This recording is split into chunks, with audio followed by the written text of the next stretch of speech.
चीनी नायब वज़ीर-ए-आज़म ही लिफेंग ने कहा है कि इक़्तिसादी राहदारी मंसूबे CPEC ने पाकिस्तान चीन बाहमी मफाद को जिला बख्शी है।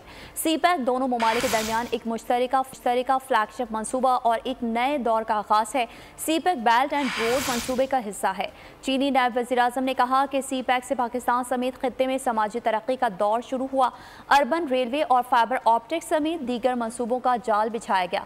चीनी नायब वज़ीर-ए-आज़म ही लिफेंग दौरा मुकम्मल करके आज अपने वतन रवाना होंगे।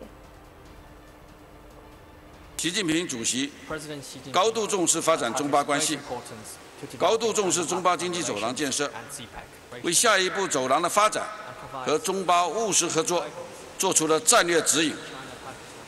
中方愿意同巴方一道，按照习近平主席贺信指明的方向，更高的效率推进中巴经济走廊建设，将其打造成为高质量共建“一带一路”的示范性工程。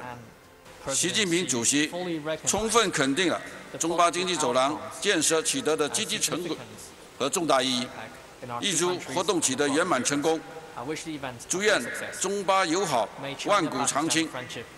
中华人民共和国主席习近平2023年7月31日。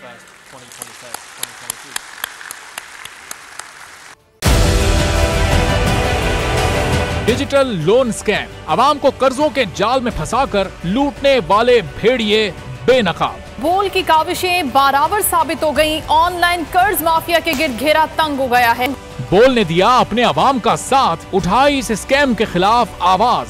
बोल की डिजिटल लोन स्कैम के खिलाफ आगाही मुहिम की सबसे बड़ी ट्रांसमिशन 59% आवाम ने देखी अपनी स्क्रीन पर, क्योंकि बोल है पाकिस्तान का नंबर 1 न्यूज चैनल। सब्सक्राइब करें और बेल दबाएं ताकि कोई खबर रह न जाए।